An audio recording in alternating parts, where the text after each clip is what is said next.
Well, this next part is one of my favorite memorable things I've spent many, many years with my kids. I always look forward to hearing the keynote speaker and to hear what they're going to share to inspire so many of you young folks sitting out there right now.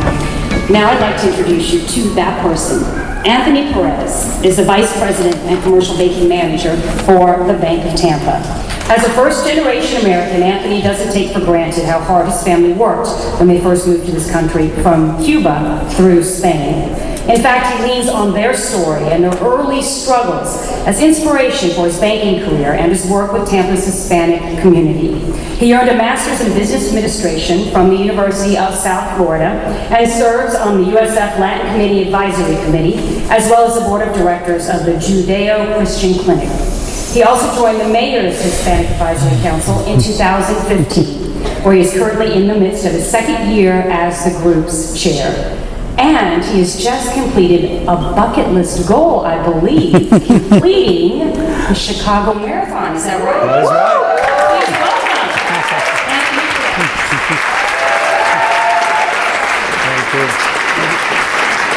Yes. It's hard to believe That just 9 days ago, I participated with 47,000 other runners representing over 200 different countries, the Chicago Marathon, 26.2 miles. Yeah, we're not going to forget the point 2 because that was the hardest part. Now you may be asking yourself, why would anybody voluntarily run the Chicago Marathon? Why would anybody voluntarily run 26.2 miles? And that's a very fair question. One that, believe it or not, I asked myself many, many times over and over again. And I suspect that I'm going to answer that question for you over the next couple of minutes as I spend this time with you. But I'll tell you this, it had every bit to do with my family. You see, I have a soon-to-be 3-year-old at home, a 5-year-old, and a 10-year-old. And every day I live my life to be an example to them. And I knew that this training program and completing this was going to provide me the opportunity to do just that. So I'm excited about this marathon, as you can imagine, and we're going to talk about it today. But before we do, I'd like to ask you a question. I'd like you to reflect in your own life. And I'd like to ask you, what is the marathon in your life that you've been thinking of starting? What is that dream, that goal, that ambition, that desire that you have that just you think about it over and over again, that you're waiting to take steps towards? It's different for all of us, but I can promise you this, that is something we all share. We all have these ambitions, these goals, these desires. Today we'll call them marathons. So my marathon story began in February. I was picking my daughter up from an after-school program called Girls on the Run. And it was that day that we agreed that I accepted the invitation to run the Chicago Marathon. Believe it or not, it was not something that we had thought about prior to. The opportunity just presented itself that day. So my daughter and I, we drove home. It was one of the most exciting drive homes ever, if you can imagine. My daughter was texting her friends. You're not going to believe it. They were planning a bake sale to raise money. And when we got home, she ran inside with excitement. And that night we had some friends over for dinner, and she burst into the house and she said, "You guys are not going to believe it. Daddy is running a marathon." Yeah, that awkward silence. That's what happened in my house. Exactly that. And our friends they looked at me and they said, "Anthony, tell us you did not sign up to run a marathon in just a few months. Anthony, you're going to hurt yourself. Back out now. You're not going to be able to do it." Well, you can imagine how that impacted my daughter and I coming in with so much excitement. And to really understand how I responded to that, you have to understand my story, who I am, where I come from, and the heritage that I belong to. You see, I'm what they call a first-generation American. I was born in Chicago, but both of my parents were born in Cuba. When they were just teenagers, they had to leave their homes by men. They were forced out by men with rifles, all in the name of communism.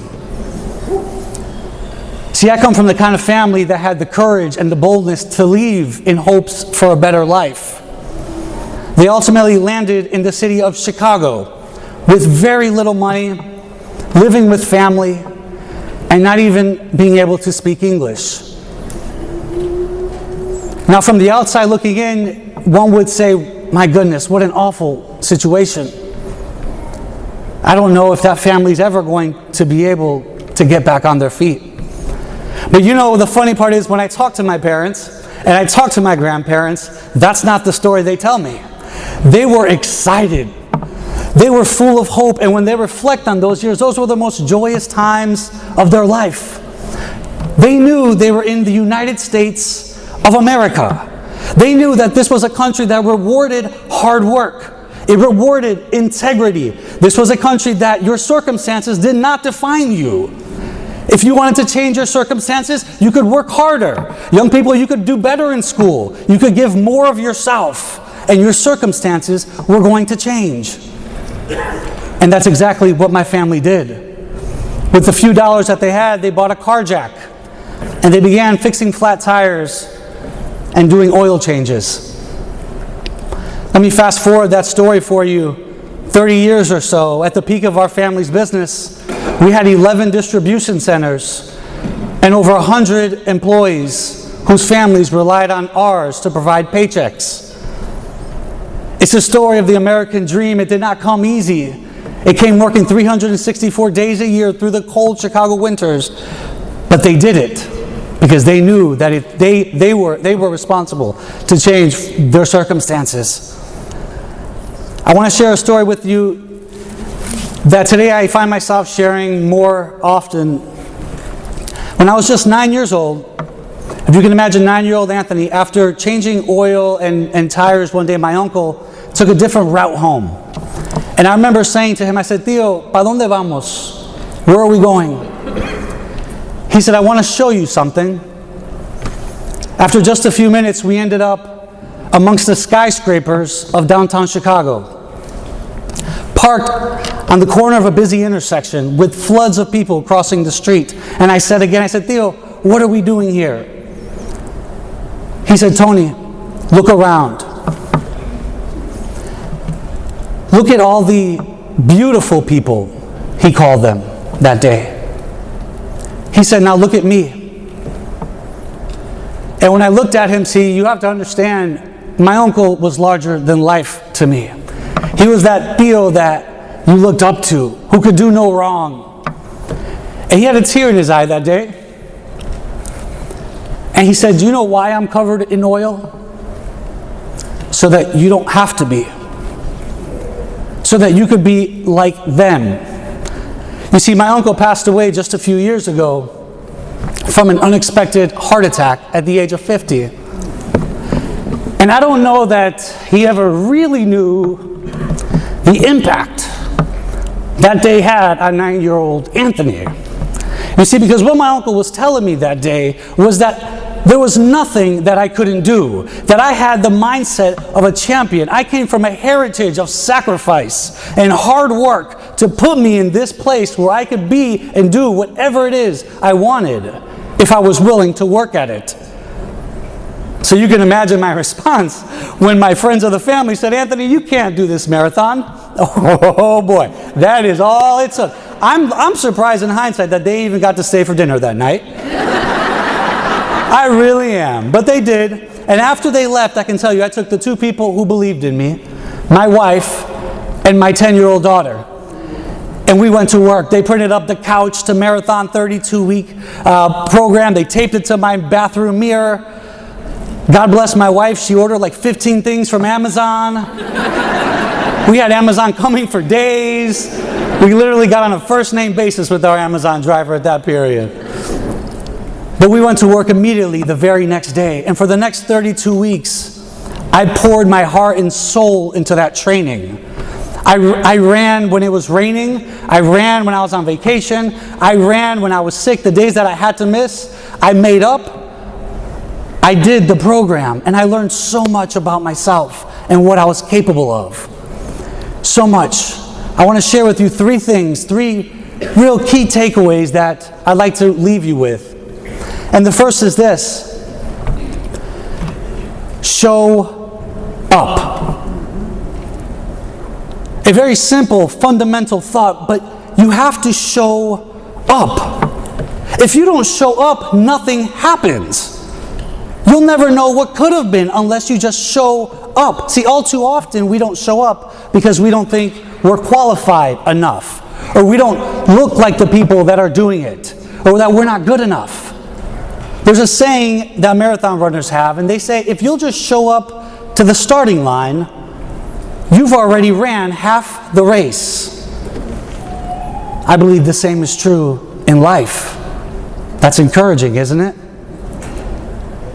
Show up and watch what happens. The second is this: keep moving forward.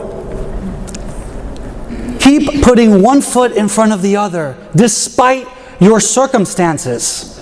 There's going to be days that are harder than others. There's going to be days in the training program that you have to slow down or even stop. But you keep putting one foot in front of the other. Folks, there are people in this audience today that have experienced circumstances in life that from the outside looking in, you would say, wow, I don't know that they'll ever be able to live a full life. And I'm here to tell you this: if they could come up on this stage right now, they themselves would tell you that because they continued to put one foot in front of the other, they are living a life full of purpose and joy. Keep moving forward. And the third is this: have a champion mindset, because you're going to need it. That day my uncle was telling me that I came from a heritage of champions. Young people, I'm here to tell you today that you come from a heritage of champions. And you're going to need to remind yourself of that. When running a marathon, there's this point called the wall. The wall is a real thing. It happens between mile 21 and 24. It is the point that your body is at complete breakdown. It doesn't matter how many marathons you've ran or how hard you've worked. It is the point where you've burned 4,000 to 6,000 calories and your body has nothing left to give. The only thing that will get you through the wall is up here. You have to remind yourself that you are a champion, that you are able to accomplish this. You continue showing up, you continue putting one foot in front of the other, and before you know it, you're there at the finish line. I'll leave you with this. I heard this expression in Chicago. They said that the runner that begins a marathon is not the same runner who finishes the marathon. They are transformed. They are a completely different person. I'm here to tell you today, and I'm here to celebrate with you, that today I not only ran the Chicago Marathon, I finished the Chicago Marathon. I crushed the Chicago Marathon.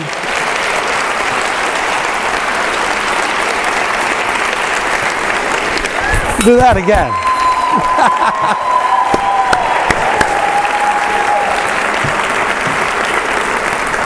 And I'll tell you, for those of you who have the courage and the boldness to begin running your marathon, show up. Put one foot in front of the other. Keep that champion mindset, and I promise you, you'll be crossing that finish line before you know it. Round of applause, please.